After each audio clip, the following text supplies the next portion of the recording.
Pesan Padre Pio hari ini 11 Maret.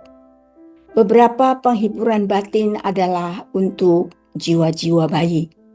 Mereka bukan tanda kesempurnaan, bukan penghiburan yang dibutuhkan, melainkan penderitaan. Kegersangan, kelesuan, ketidakberdayaan, ini adalah tanda-tanda cinta sejati. Penderitaan itu menyenangkan.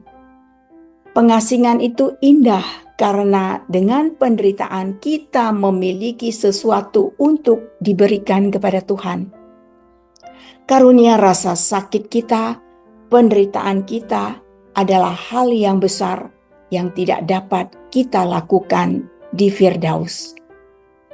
Pesan Padre Pio pada hari ini dituliskan oleh Giovanni da Baggio dalam Padre Pio Visto dall'Interno. Pesan ini mau berbicara tentang penghiburan batin dan makna penderitaan dalam kehidupan rohani. Padre Pio menjelaskan bahwa penghiburan batin bukanlah tanda kesempurnaan. Justru penderitaan, kekeringan rohani, dan ketidakberdayaan adalah cinta sejati kepada Tuhan. Pesan ini paradoks ya. Sedikit sulit untuk dipahami, tapi kalau kita baca perlahan-lahan, kita bisa memahaminya dengan baik. Apa makna pesan Padre Pio pada hari ini? Saudari-saudaraku, Padre Pio mau menekankan bahwa dalam perjalanan rohani, penghiburan bukan hal utama yang dicari. Banyak orang menginginkan pengalaman rohani yang penuh sukacita dan penghiburan. Tetapi cinta sejati kepada Tuhan itu seringkali diuji dalam penderitaan, dalam kekeringan, dan dalam kegelapan rohani. Kita tahu Bapa rohani kita, Padre Pio, penderitaan adalah karunia berharga karena memberi kita kesempatan untuk menyerahkan sesuatu kepada Tuhan. Di surga, di sini dikatakan di Firdaus, kita akan bersukacita tanpa penderitaan. Tetapi hanya di dunia ini kita bisa mempersembahkan penderitaan kita sebagai bentuk cinta kita kepada Tuhan. Kalau sudah di Firdaus itu lain lagi ceritanya, tidak ada penderitaan, yang ada adalah sukacita penuh. Tidak ada penderitaan, mau apa yang diserahkan kepada Tuhan. Justru semasa kita hidup di dunia, penderitaan yang harus kita berikan kepada Tuhan untuk menunjukkan cinta sejati kita kepadanya. Mari kita lihat kaitannya dalam kitab suci. Kembali lagi ya di dalam Matius 16 ayat 24. Lalu Yesus berkata kepada murid-muridnya, "Setiap orang yang mau mengikuti aku, ia harus menyangkal dirinya, memikul salibnya dan mengikut aku."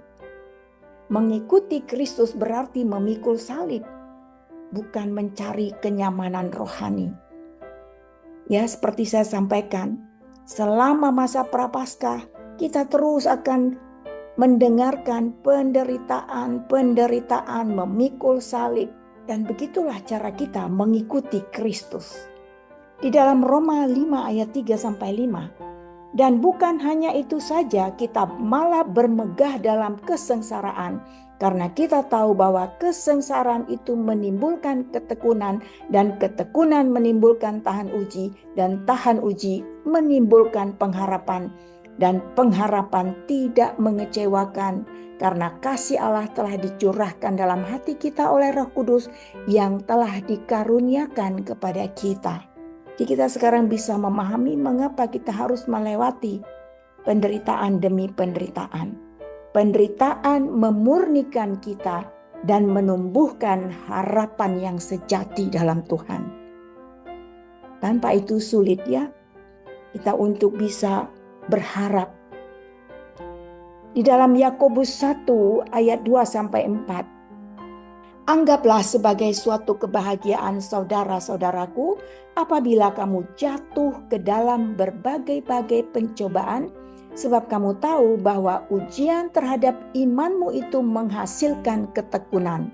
Dan biarlah ketekunan itu memperoleh buah yang matang, supaya kamu menjadi sempurna dan utuh dan tak kekurangan suatu apapun. Kesempurnaan rohani dicapai melalui pencobaan dan penderitaan, bukan hanya melalui pengalaman rohani yang manis. Bagaimana refleksi kita atas pesan ini? Kita bisa melihat ya bagian yang pertama tadi, menghadapi kekeringan rohani dengan iman.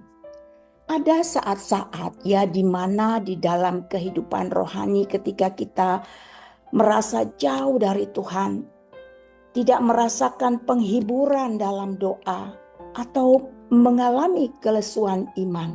Saat seperti itu bukanlah tanda bahwa Tuhan meninggalkan kita, tetapi ujian untuk melihat apakah kita tetap setia meskipun tanpa penghiburan. Kita bisa lihat lagi penderitaan sebagai persembahan kepada Tuhan.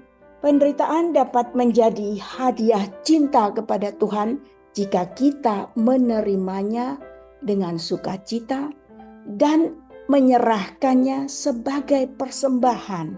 Jadi bukan penderitaan lalu kita bersungut-sungut dan kita mengeluh. Tapi dengan sukacita kita persembahkan bahwa kita ikut ambil bagian dalam penderitaan Kristus di salib. Kita bisa ya mempersembahkannya kepada Tuhan hanya di dunia ini. Karena di surga tidak ada lagi penderitaan.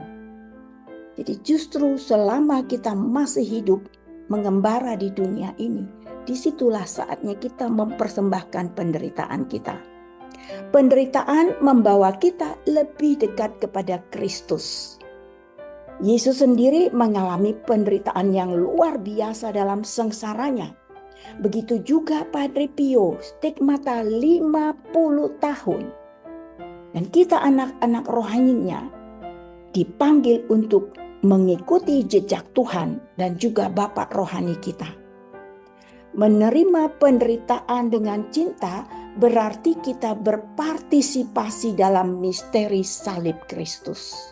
Saudari-saudaraku, pesan Padre Pio hari ini mengajak kita untuk melihat penderitaan sebagai bagian dari perjalanan rohani yang mendekatkan kita kepada Tuhan. Alih-alih mencari kenyamanan rohani, kita diajak untuk menerima penderitaan dengan iman dan cinta, menjadikannya sebagai persembahan berharga kepada Tuhan.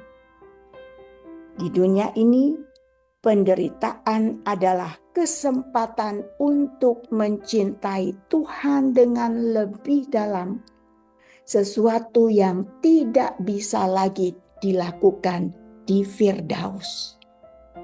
Hanya di dunia ini. Semoga pesan Padre Pio yang pada hari ini cukup panjang dan sangat mendalam bisa menginspirasi kita di dalam masa Prapaskah ini untuk mempersembahkan dan mempersatukan penderitaan kita dan penderitaan Yesus di kayu salib. Semoga menginspirasi. Mari kita sampaikan salam kita. Salam Padre Pio.